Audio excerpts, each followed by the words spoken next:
गांव में भोला नाम का एक आदमी रहता था। उसके परिवार में उसकी पत्नी और उसकी बेटी थी। उस आदमी का नाम तो भोला था, लेकिन गांव के लोग उसे भोलू कहकर बुलाते थे। उसका जीवन गरीबी में कट रहा था।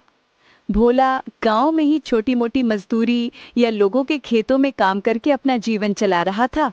उसकी आमदनी बहुत ही कम थी। कभी कभी तो हालात ऐसे आ जाते कि भोला और उसके परिवार को भूखा ही सोना पड़ता था।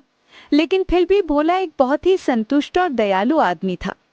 एक दिन की बात है, जब भोला शाम के समय अपने घर में दाखिल हुआ तो उसके चेहरे पर एक उदासी थी।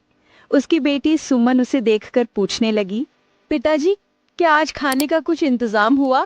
भोला बोला, बेटी, बड़ी ही मुश्किल से 4 आने की मजदूरी मिली थी। उनसे मैं आटा लेकर आया हूँ। ये आटा गूंद कर तुम रोटियां बना लो और तुम दोनों माँ बेटी खा लेना। सुमन ने कहा, पिताजी, आप क्या खाएंगे? भोला बोला, बेटी, मैं कुछ नहीं खाऊंगा, बस तुम दोनों ही खा लेना। उसकी बेटी सुमन ने जल्दी जल्दी से आटा गूंथा और 2 रोटियां बना ली। एक थाली में प्याज काटे और उन पर नमक मिर्च डाला और फिर बोली, पिताजी, खाना तैयार है। भोला ने जब खाने की थाली को देखा तो वो मन ही मन अपनी गरीबी पर बहुत दुखी हो रहा था। उसने कहा, नहीं बेटी, तुम दोनों खा लो। सुमन बोली, पिताजी, अगर खाना खाएंगे तो तीनों एक साथ खाएंगे, वरना नहीं खाएंगे। इतने में दरवाजे पर किसी ने दस्तक दी। भोला उठकर दरवाजे पर आया तो उसने देखा कि एक बूढ़ा आदमी दरवाजे पर खड़ा था। भोला ने पूछा, कहो बाबा, क्या बात है? बूढ़ा आदमी बोला, बेटा, 2 दिन से भूखा हूँ।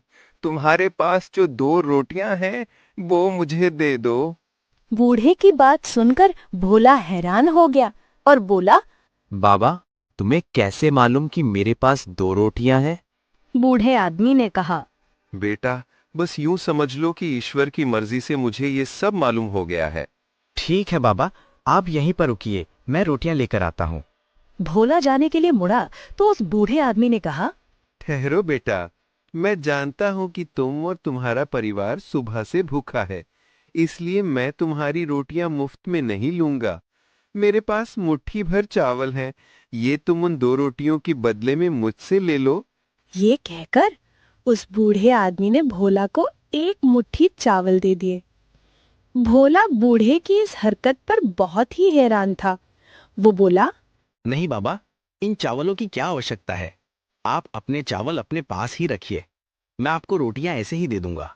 बूढ़ा आदमी बोला, नहीं बेटा, मैं ये चावल तुम्हें देकर ही रोटियां लूंगा। और फिर भोला अंदर चला गया और रोटियां उठाकर ले आया। उसने चावल लेकर वो रोटियां बूढ़े आदमी को दे दी।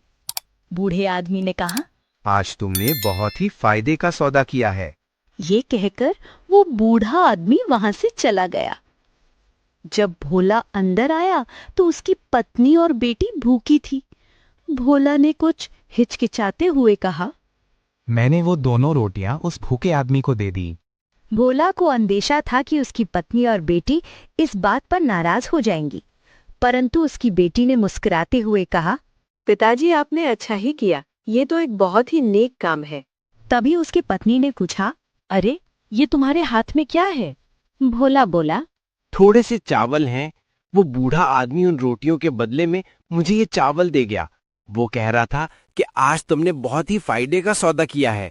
भोला की बेटी बोली, लेकिन इन चावलों को अगर मैं पकाऊंगी तो ये एक निवाले से ज्यादा नहीं बनेंगे।